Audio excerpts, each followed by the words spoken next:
Hi అండి, welcome back to my YouTube channel. Mysore పప్పు చాలా సింపుల్గా ఎలా రెడీ చేయాలో నేను చూపిస్తాను.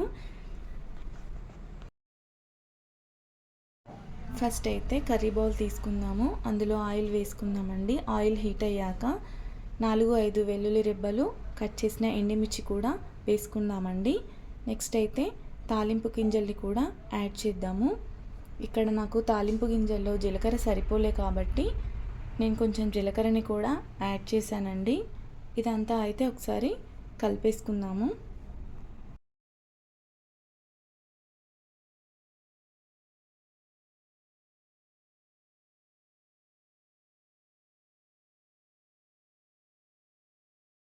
ఇక్కడ కట్ చేసిన ఉల్లిపాయ ముక్కలు అండ్ కట్ చేసిన పచ్చిమిర్చి ముక్కలు కూడా నేను ఇక్కడ యాడ్ చేశాను.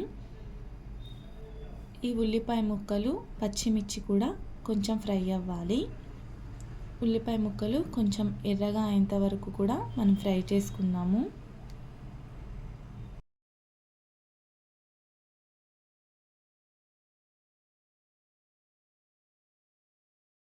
నెక్స్ట్ ఇక్కడ కరివేపాకు కూడా యాడ్ చేద్దామండి. ఒకసారి అయితే మనం కలిపేసుకుందాము.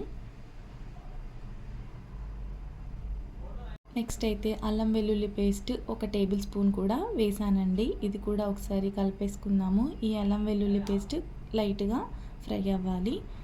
ఆ తర్వాత పసుపు కూడా 1 టేబుల్ స్పూన్ యాడ్ చేశాను. ఇది కూడా ఒకసారి కలిపేసుకుందాము.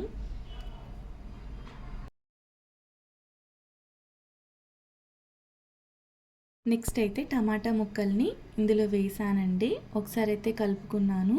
టమాటా ముక్కలు మగ్గిన తర్వాత నానబెట్టిన మైసూర్ పప్పునైతే ఇందులో వేసానండి. ఇది కూడా ఒకసారి కలిపేసుకుందాము.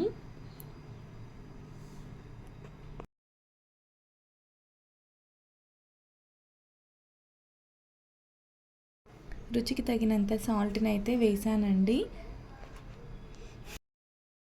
ఇక్కడ నెక్స్ట్ అయితే వాటర్ అయితే తీసుకున్నానండి.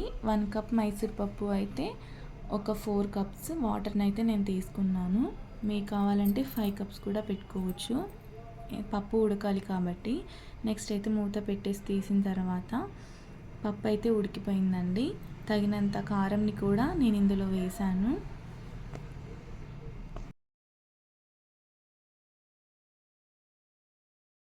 నెక్స్ట్ అయితే గరం మసాలా అయితే వేసానండి. గరం మసాలా వేయడం మాత్రం అస్సలు మర్చిపోవద్దండి.